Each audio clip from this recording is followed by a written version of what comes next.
Hello student, good evening. Welcome to Gupta study point channel. मैं रंजना। आज मैं आपको बताऊंगी क्लोरोप्लास्ट के बारे में। क्लोरोप्लास्ट मेरा जो प्रीवियस लेक्चर था उसमें आपको हम ल्यूकोप्लास्ट एंड क्रोमोप्लास्ट क्या है बता चुके थे। अभी क्या होता है ये बात भी आपको पता है कि chloroplast is a type of plastid, यानी कि प्लास्टिड के प्रकार है। Leucoplast, chloroplast, chromoplast. ल्यूकोप्लास्ट और क्रोमोप्लास्ट को हम डिस्कस कर चुके हैं, यानी कि अवर्णी लवक और वर्णी लवक के बारे में हम क्या है डिस्कस कर चुके हैं। हमारा तीसरा जो है वो है हरित लवक। तीसरा मैंने छोड़ा है, लेकिन इनका क्रम ऐसे नहीं है। इनका क्रम क्या है, आपका एक क्रम से चलता है। पहला जो है वो है ल्यूकोप्लास्ट, ठीक है, ल्यूकोप्लास्ट। फिर दूसरा क्या है क्लोरोप्लास्ट। बार बार एक ही बात को हम रिपीट कर रहे हैं। तीसरा क्या है क्रोमोप्लास्ट, ठीक है। तीसरा आपका हो गया क्रोमोप्लास्ट। आप ल्यूकोप्लास्ट जान चुके हैं, क्रोमोप्लास्ट भी जान चुके हैं। अब हमारा नेक्स्ट क्या है क्लोरोप्लास्ट के बारे में हम बात करेंगे। तो देखिए क्लोरोप्लास्ट की बात करते हैं तो हमारा मतलब सेकंड टॉपिक हमारा जो है, सेकंड टॉपिक क्या है क्लोरोप्लास्ट, ठीक है। क्लोरोप्लास्ट की बात करें तो देखिए इसको हम क्या बोलते हैं, इसके बारे में भी हमें लगता है कि हम आपको बता चुके हैं कि ये क्या होता है, इसका रंग हरा होता है। यानी कि ये पौधों के वह भाग जो जहाँ जिन पौधों का वह भाग जो जहाँ जहाँ या जो कलर में क्या होते हैं हरे होते हैं। पौधों के हरे भाग में कौन सा प्लास्टिड पाया जाता है, कौन सा लवक पाया जाता है, तो क्लोरोप्लास्ट पाया जाता है। इसको हिंदी में बोलते हैं हरित लवक पाया जाता है। हरित लवक यानी कि पौधों के पत्तियों में किस प्रकार का लवक पाया जाता है, तो पौधों के पत्तियों में हरित लवक पाया जाता है। इसका हरित लवक, इसमें ग्रीन पिगमेंट होता है। कौन सा पिगमेंट का नाम क्या है, क्लोरोफिल। क्लोरोफिल नामक एक पिगमेंट पाता है। ये पिगमेंट किस कलर के लिए रिस्पॉन्सिबल होता है या किस कलर के लिए जिम्मेदार होता है, तो वो है आपका ग्रीन कलर, ठीक है। पौधों के पत्तियों का रंग हरा होता है तो due to the presence of this pigment, इस पिगमेंट की उपस्थिति के कारण ही हरित लवक का रंग क्या होता है या पौधों की पत्तियों का रंग क्या होता है, हरा होता है, ठीक है। पौधों के पत्तियां का रंग हरा होता है। नेक्स्ट अगर हम बात करते हैं, चलिए ये हो गया जान गए। बात करते हैं कि देखिए इसके स्ट्रक्चर की हम बात करते हैं, यानी कि अल्ट्रा स्ट्रक्चर ऑफ क्लोरोप्लास्ट, ठीक है। अल्ट्रा स्ट्रक्चर ऑफ क्लोरोप्लास्ट अलग अलग, देखिए इससे पहले पहुंचने से पहले ये बता दें कि अलग अलग प्लांट सेल्स जो होते हैं, अलग डिफरेंट प्लांट सेल्स के जो क्लोरोप्लास्ट होते हैं उसमें जो शेप एंड साइज क्या होता है डिफरेंट होता है। अलग अलग पौधों की कोशिकाओं में उपस्थित हरित लवक की आकार और आकृति क्या होती है, अलग अलग प्रकार की होती है। अब हम बात करेंगे परा संरचना ऑफ हरित लवक, यानी कि अल्ट्रा स्ट्रक्चर ऑफ क्लोरोप्लास्ट। देखिए अगर हम क्लोरोप्लास्ट की स्ट्रक्चर की बात करें तो सबसे पहले इसका जो क्या होता है हरित लवक की संरचना, यानी कि हरित लवक की अगर संरचना हमें देखना है तो हम केवल और केवल इस स्ट्रक्चर को इलेक्ट्रॉन माइक्रोस्कोप से ही देख सकते हैं। दैट मीन्स कि these are electron microscopic structure, ठीक है। नेक्स्ट अगर हम बात करें तो ये क्या होता है, इसके चारों तरफ क्या होता है, एक आवरण होता है, यानी कि हरित लवक के चारों तरफ एक लेयर पाया जाता है, झिल्ली पाई जाती है। दैट चलो हम फिगर ही बनाते हैं, उसके बाद आपको बताते हैं, ज़्यादा बेटर होगा। फिगर बना के समझाएंगे तो आपको ज़्यादा क्लियर होगा। देखो ये ओवल इन शेप होता है, ठीक है। डबल लेयर मेम्ब्रेन होता है, यानी कि हरित लवक क्लोरोप्लास्ट कैसा मेम्ब्रेन है, तो डबल लेयर मेम्ब्रेन होता है, ठीक है। ये आपका आउटर मेम्ब्रेन है, ठीक है, आउटर मेम्ब्रेन। और ये जो है ये है इनर मेम्ब्रेन, ठीक है। आउटर मेम्ब्रेन, इनर मेम्ब्रेन, ठीक है। ये दोनों मेम्ब्रेन जो बने होते हैं जिसके बने, इन दोनों मेम्ब्रेन को हम बोलते हैं डबल लेयर मेम्ब्रेन। और क्या कहते हैं इसे, लाइपोप्रोटीन। किस चीज से मिलके बने होते हैं, मतलब किस प्रकार के बायोमोलिक्यूल से मिलकर ये दोनों मेम्ब्रेन बने होते हैं, तो वो है लाइपोप्रोटीन, ठीक है। लाइपोप्रोटीन नामक प्रोटीन लाइपोप्रोटीन नामक बायोमॉलिक्यूल्स से मिलकर हरित लवक के दोनों आवरण बने होते हैं। ठीक है, अब उसके बाद बात करते हैं, देखिए इसमें क्या होता है, कुछ ऐसी संरचना होती है, कुछ ऐसा स्ट्रक्चर होता है।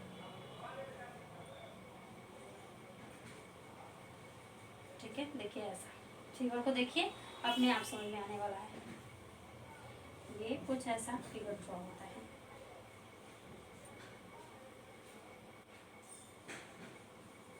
ऐसा इनके पास देखो डीएनए, एक मतलब क्लोरोप्लास्ट एक ऐसा ऑर्गन है जिसका क्या है, खुद का डीएनए होता है, खुद का डीएनए होता है, खुद का राइबोसोम होता है। जो डीएनए ये क्या है आपका, जो मैंने बनाया डीएनए, कौन सा डीएनए होता है, डबल स्टैंडर्ड डीएनए होता है। ठीक है, कौन सा, किस प्रकार का डीएनए होता है, तो डबल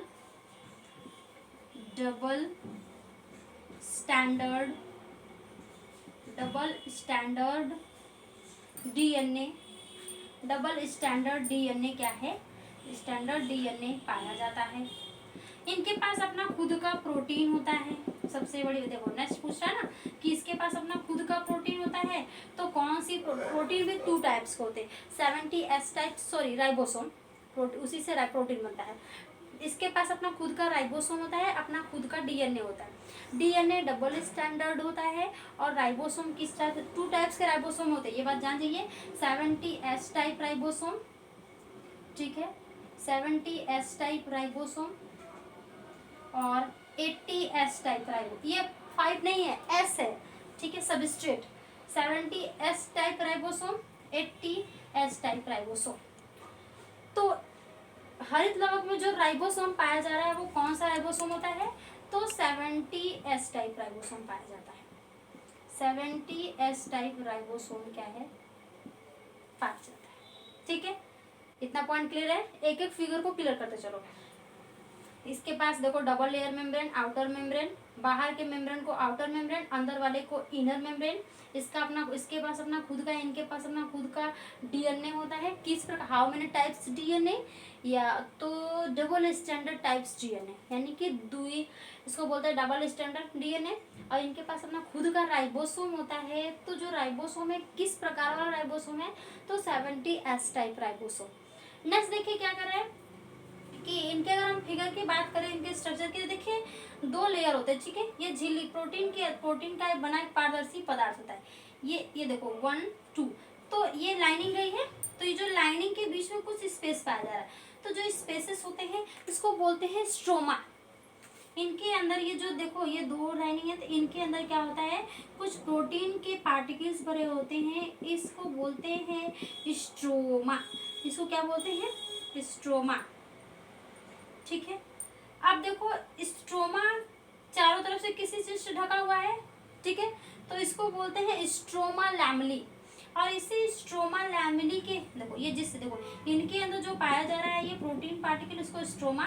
और स्ट्रोमा जो है अब चारों मतलब बोथ टाइप से क्या है, कुछ आवरण से ढके हुए हैं, जिसे हम पटलिका या स्ट्रोमा लैमेली बोलते हैं।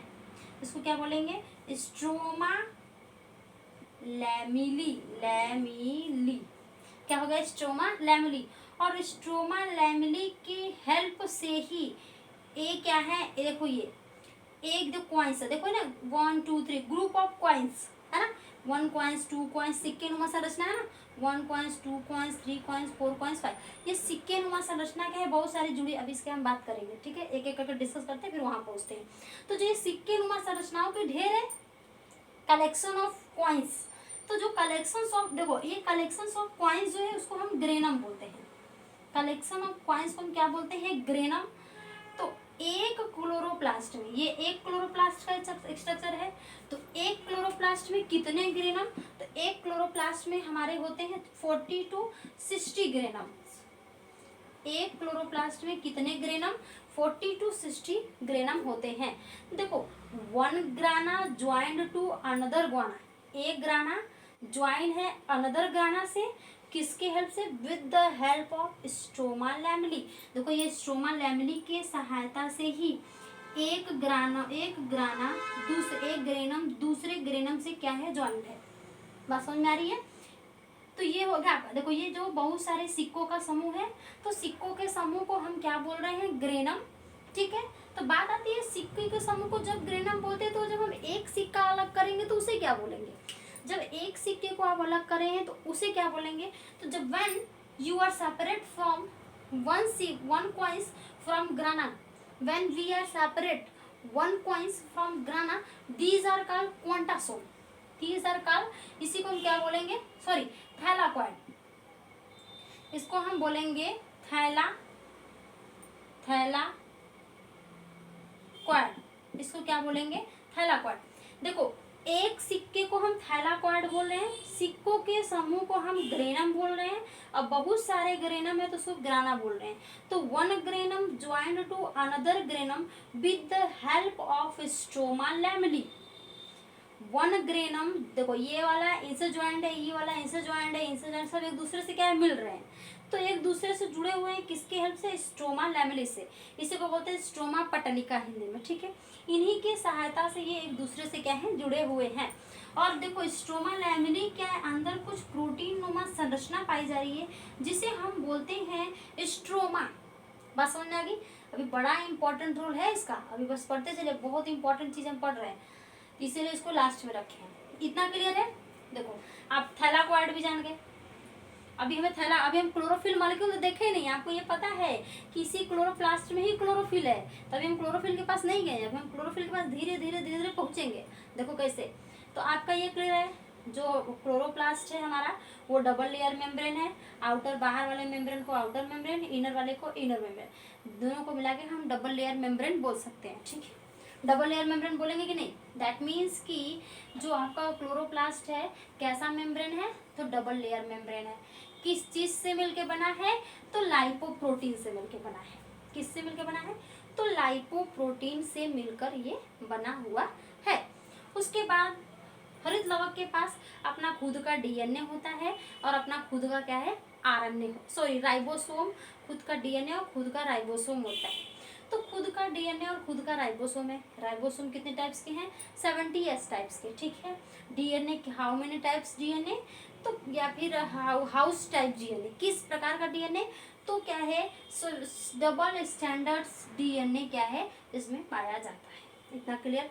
अब हम अंदर चलते हैं, देखो बाहर के स्ट्रक्चर को जानेंगे, अब हम मेन अंदर चलते हैं। इनके अंदर क्या है स्ट्रोमा लैमेली होता है।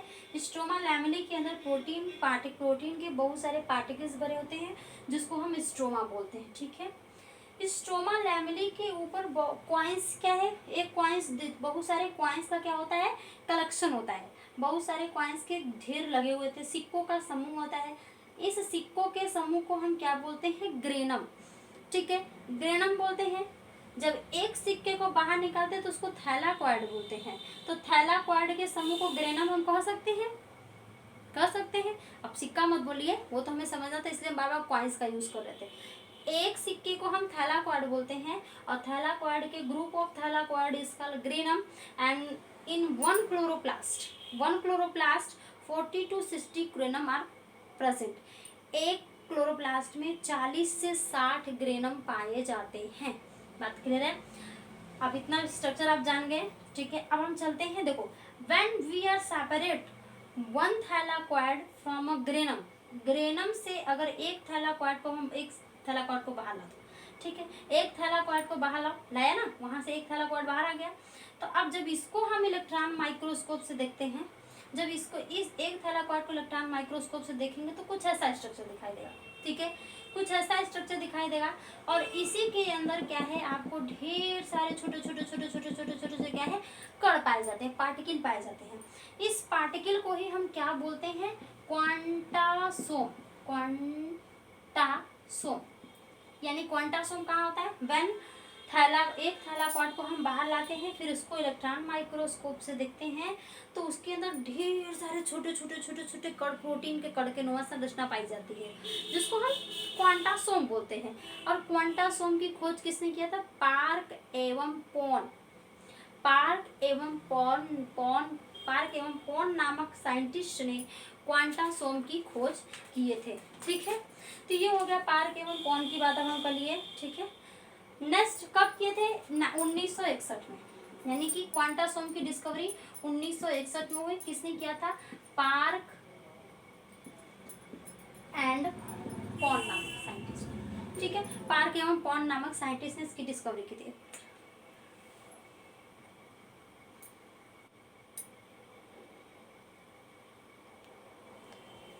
ठीक है, तो ये हो गया आपके क्वांटासोम। अब देखिए, फिर अब हम इस फिगर में से फिर एक क्वांटासोम को हम बाहर ला रहे हैं। जब एक क्वांटासोम को बाहर ला रहे हो तो कुछ इसका स्ट्रक्चर अब ऐसा दिख रहा है। देखो ये थैलाकॉइड का फिगर है, थैलाकॉइड का फिगर है।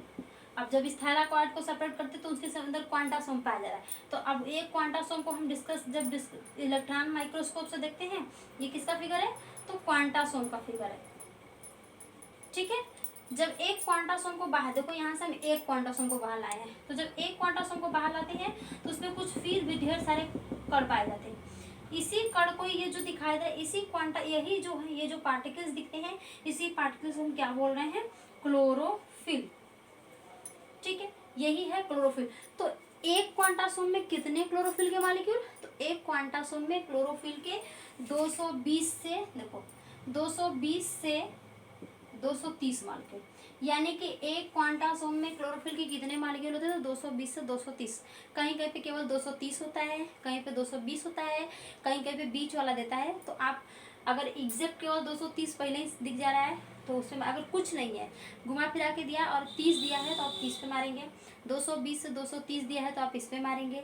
अगर इनसे ऊपर दिया है तो वो नहीं है, इनसे कम दिया है तो वो नहीं है। ठीक है, इनके 20 दिया है तो मारेंगे। आप क्वेश्चन को प्योरिटी को देखते हुए टिक करेंगे। ठीक है, तो ये था हमारा थैलाकॉइड, यानी कि ये था हमारा क्लोरोफिल। हम क्लोरोफिल के मॉलिक्यूल को देख लिए कि कहाँ पे क्लोरोफिल पाया जाता है, और मैंने बताया था कि इसी क्लोरोफिल पे क्या है, हमारा जीवन निर्भर है। बिना इस क्लोरोफिल के हम अपने लाइफ को सर्वाइव नहीं कर सकते।